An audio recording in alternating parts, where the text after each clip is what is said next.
আজকের এই অনুষ্ঠানের মত বিনিময় সভার সম্মানিত সভাপতি, চাপড়া ইউনিয়ন বিএনপির সংগ্রামী সভাপতি জনাব ফরহাদ হোসেন, আজকের এই অনুষ্ঠানের মধ্যমণি, যাকে ঘিরে আজকে আমাদের এই আয়োজন, দেশনেত্রী বিএনপি চেয়ারপারসনের উপদেষ্টা এবং কুষ্টিয়া জেলা বিএনপি সাবেক সফলতম সভাপতি, কুষ্টিয়া ৪ আসন থেকে বারবার নির্বাচিত সাবেক সংসদ সদস্য, বারংবার কারা নির্যাতিত জননেতা, আমাদের সকলের আশা ভরসার আশ্রয়স্থল বীর মুক্তিযোদ্ধা সৈয়দ মেহেদী আহমেদ রুমী, আমাদের মঞ্চে উপস্থিত কুষ্টিয়া জেলা বিএনপির সাবেক মহিলা বিষয়ক সম্পাদিকা এবং আমাদের অভিভাবিকা অধ্যাপিকা সৈয়দা ফাহিমা রুমী সহ মঞ্চে এবং সামনে উপস্থিত বিএনপি এবং এর অঙ্গ সংগঠন সমূহের নেতৃবৃন্দ এবং বিশেষ করে আমার চাপড়া ইউনিয়ন বিএনপি তৃণমূলের সকল নেতৃবৃন্দ, আসসালামু আলাইকুম। ওয়ালাইকুম আসসালাম।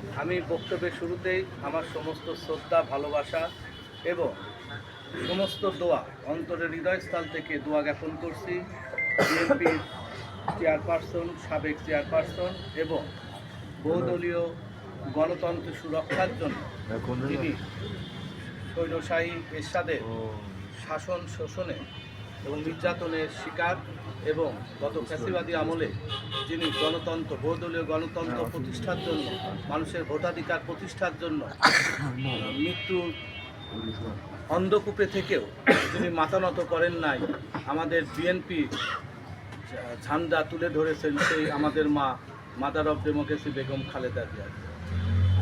আপনারা তো সবাই ইনশাল্লাহ 12ই ফেব্রুয়ারি ভোট দিবেন। আপনাদের প্রতি প্রশ্ন, বলেন তো ভোট কয়টা থেকে শুরু হবে? 8টা থেকে। একজনও ভুল বলতে পারলেন না। 7:30টা থেকে ভোট শুরু হবে। শেষ হবে কয়টায়? 4:30। এখানে কিন্তু একটা বিষয় আমাদের মাথায় রাখতে হবে, আমরা বিএনপি যারা করি তারা উঠি হচ্ছে কয়টার সময়? 7:30টায় সকালে ওঠা লোক খুবই কম।